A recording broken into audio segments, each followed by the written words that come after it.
Le pape Pie XII a eu la tâche difficile de gouverner l'Église pendant la Seconde Guerre mondiale.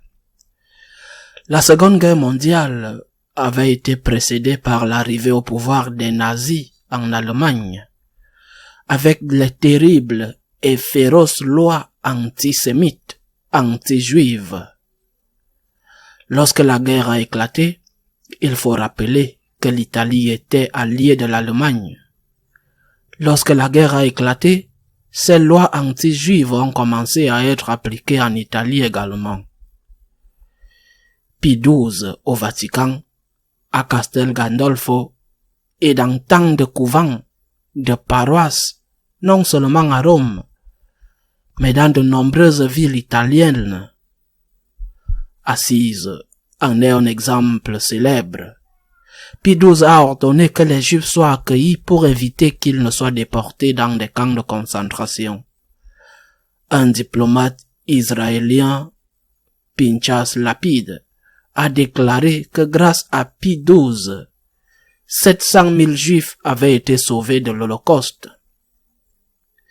À la mort de Pie XII en 58, des personnalités emblématiques du monde juif comme Goldmayer et Einstein ne tarissaient pas d'éloges sur le pape, et même le rabbin, chef de Rome, impressionné par la charité du pontife envers son peuple, se convertit au catholicisme et se fit baptiser.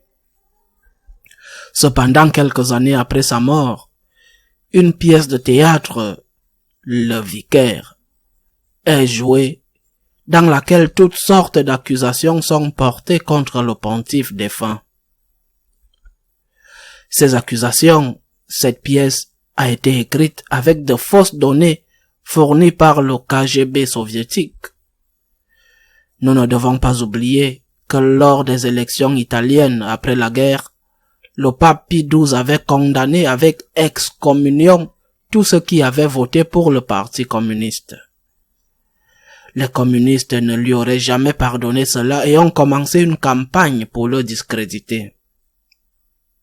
La base, l'accusation principale de l'attaque contre Pie XII, qui a malheureusement été reprise même par l'État d'Israël qui antérieurement l'avait rempli d'éloges. Cette base consistait en son silence devant l'Holocauste. L'Holocauste a causé des millions de morts. Et Pie XII était au courant de l'existence de l'Holocauste, mais a gardé le silence. Tandis qu'au Vatican, dans les couvents italiens et pas seulement en Italie, les Juifs étaient protégés par ordre du pape. Le pape a gardé le silence sur l'Holocauste. Certains historiens disent qu'il a été très impressionné par ce qui s'était passé en Hollande, aux Pays-Bas. La guerre a commencé en 1939 et quelques mois plus tard, en 1940, les Allemands, les nazis, ont violé la neutralité de la Hollande et de la Belgique et ont conquis ces deux pays en quelques jours. La Hollande a été conquise en 5 jours. Et immédiatement, les lois antisémites ont été appliquées là-bas et ils ont commencé à déporter les Juifs de ce pays vers les camps de concentration qui étaient nombreux parce qu'ils n'avaient pas fui comme ils avaient fui l'Allemagne auparavant. Les évêques hollandais, les évêques catholiques ont protesté contre ces déportations de Juifs et la conséquence a été que les quelques catholiques juifs qui existaient dans le pays ont également été victimes de déportations, parmi eux la future Sainte Edith Stein, Sainte Thérèse Bénédicte qui était allemande réfugiée dans un couvent de carmélites en Hollande. Le pape Pie XII le savait et craignait que son intervention publique contre l'Holocauste, contre les nazis, que cette intervention ne signifie la fin de la prétendue neutralité du Vatican, qui n'était pas réelle, mais qui protégeait les Juifs. Il craignait que ces 700 000 personnes sauvées du massacre ne subissent le même sort que les autres qui n'avaient pas pu trouver refuge dans les bâtiments et les temples de l'Église. Pie XII a-t-il eu raison de se taire? Aurait-il dû parler, mettant ainsi la vie de tant de ces personnes en danger? Aujourd'hui encore, nombreux sont ceux qui ne lui ont pas pardonné son silence. Je me suis souvenu de cette histoire en raison de ce qui se passe dans plusieurs pays, en particulier au Nicaragua, mais pas seulement au Nicaragua, Cuba, Venezuela et d'autres. Au Nicaragua, le régime communiste, la dictature communiste d'Ortega, est ouvertement confronté à l'Église catholique. C'est la seule voix qui ose faire dissidence. Nous ne devons pas oublier que lors des dernières élections, pratiquement tous les candidats de l'opposition ont été mis en prison par le tyran communiste, afin qu'il n'y ait pas de véritable opposition possible. Il a fermé de nombreuses stations de radio catholiques, les a saisies, les a fermées et il maintient actuellement un évêque, l'évêque de Matagalpa et plusieurs prêtres en résidence surveillée et dans l'impossibilité de quitter le pays. Les photos de cet évêque dans la rue, à genoux, les bras au ciel, entouré par la police ou osant sortir avec le Saint-Sacrement pour briser le blocus auquel il est soumis, ces photos ont fait le tour du monde, parce qu'ils l'ont même empêché de célébrer la messe avec le peuple, et en fait, il doit célébrer la messe dans sa chapelle avec les quelques prêtres qui sont avec lui. Il y a beaucoup de critiques, certaines bien sûr à l'égard du pape François, parce qu'il est silencieux.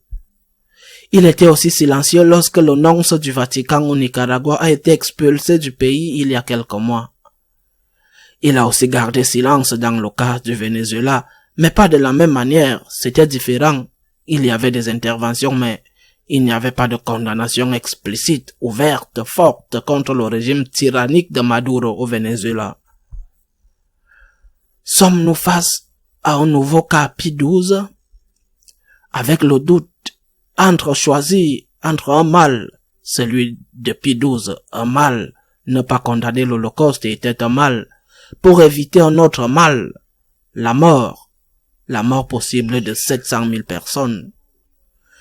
Sommes-nous face à un cas similaire?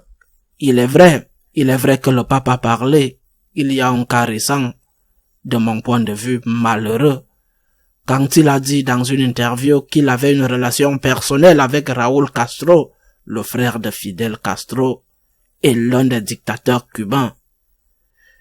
C'est une déclaration ambiguë parce que toute relation entre les personnes est personnelle, et même une relation de haine est une relation personnelle, mais on suppose qu'il parlait d'une relation d'amitié bien qu'il ne l'ait pas dit explicitement. Il a parlé d'une relation personnelle. Que se serait-il passé si par exemple Saint Jean-Paul II avait dit qu'il avait une relation personnelle avec Pinochet? Chose qui n'était pas. Il était au balcon de la maison du gouvernement à Santiago du Chili lorsqu'il a visité ce pays accompagné de Pinochet, mais jusqu'à ce moment-là, il n'avait pas eu de déclaration d'amitié, mais que se serait-il passé si cela s'était produit? Il aurait été littéralement dévoré vivant. Les attaques auraient été féroces. Beaucoup de gens ont été blessés par ces déclarations du pape François sur sa relation avec Raúl Castro. Beaucoup de catholiques ont été blessés. Je pense que c'était des déclarations inutiles. Mais le silence du pape est-il synonyme de soutien à la dictature communiste du Nicaragua, Venezuela, Cuba? Peut-on vraiment dire que son silence est une forme de soutien au communisme? Je le répète, il faut regarder le contexte et être très prudent quand on juge. Avons-nous tous les faits en main? Savons-nous si le Vatican, le pape, le Vatican a consulté les évêques du Nicaragua sur ce qu'il fallait faire? Savons-nous s'il était nécessaire de faire une déclaration publique de condamnation? Savons-nous si la conférence épiscopale vénézuélienne a été consultée? Les évêques vénézuéliens ont fait preuve d'un courage extraordinaire en affrontant le régime corrompu et dictatorial de Maduro au Venezuela. Ils ont été exemplaires. Ont-ils été consultés pour savoir si cela suffisait ou voulaient-ils un soutien explicite du pape condamnant le régime? Savons-nous ce que pensent les prêtres nicaraguayens? Par exemple, que s'il y avait cette condamnation, je répète, le cas de Pie XII avec l'Holocauste, beaucoup d'entre eux pourraient être exécutés. Et je ne dis pas parce que la police arriverait et tirerait sur eux, non. Mais parce que des criminels ordinaires qui sont le bras paramilitaire de ces gouvernements meurtriers et disant que c'était une attaque pour voler, ils en tueraient une bonne poignée. Savons-nous ce qu'ils pensent? Il est très risqué de juger sans avoir tous les faits en main. Je ne dis pas par là que la position du Vatican avec son silence est la bonne. Je ne sais pas. Il est possible que je me trompe. Mais ce que je sais, c'est que lorsqu'il y a des décisions aussi complexes, surtout des décisions qui peuvent impliquer la vie de milliers de personnes, il n'est pas commode de se précipiter et de juger à la légère. Et surtout, il est très facile d'exiger une condamnation pure et simple et des disqualifications quand on n'est pas victime ou quand on ne peut pas l'être, c'est-à-dire quand tu es confortablement installé à l'extérieur du pays, que tu vis bien, sans crainte qu'il t'arrive quoi que ce soit, et tu exiges que quelqu'un élève la voix. Et quelqu'un élève la voix, mais s'il y a des conséquences à payer, ceux qui sont à l'intérieur et ceux qui passent des mauvais moments les payeront. J'insiste. Je ne sais pas si le silence est la bonne chose à faire, je ne le sais pas. Mais je sais que nous devons être très prudents, que nous ne devons pas juger à la légère et que l'histoire nous enseigne que les décisions importantes sont parfois toujours ambiguës et que si on prend une, on est mauvais pour certains, si on prend l'autre, on est mauvais pour d'autres. Puis d'où a-t-il eu tort de ne pas condamner l'Holocauste?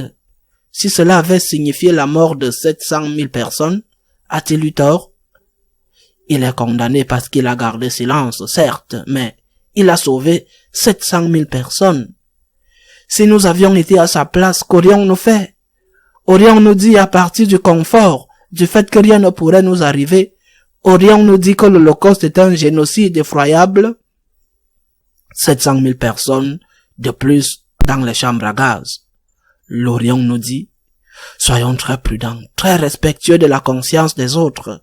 J'insiste, sans dire que ce qui se passe est bien ou que ce qui se passe est mal, je n'ose pas le dire. Mais j'ose et je demande des prières pour le peuple du Nicaragua, qui subit une dictature épouvantable, tout comme le peuple du Venezuela ou le peuple de Cuba et d'autres. Demandons des prières pour les pays qui sont mortifiés par le communisme et demandons des prières pour le Saint-Père afin qu'il ait raison en tout et qu'il puisse se taire quand il doit se taire et que l'Esprit Saint l'inspire et qu'il obéisse afin qu'il puisse parler quand il doit parler. À la semaine prochaine, si Dieu le veut.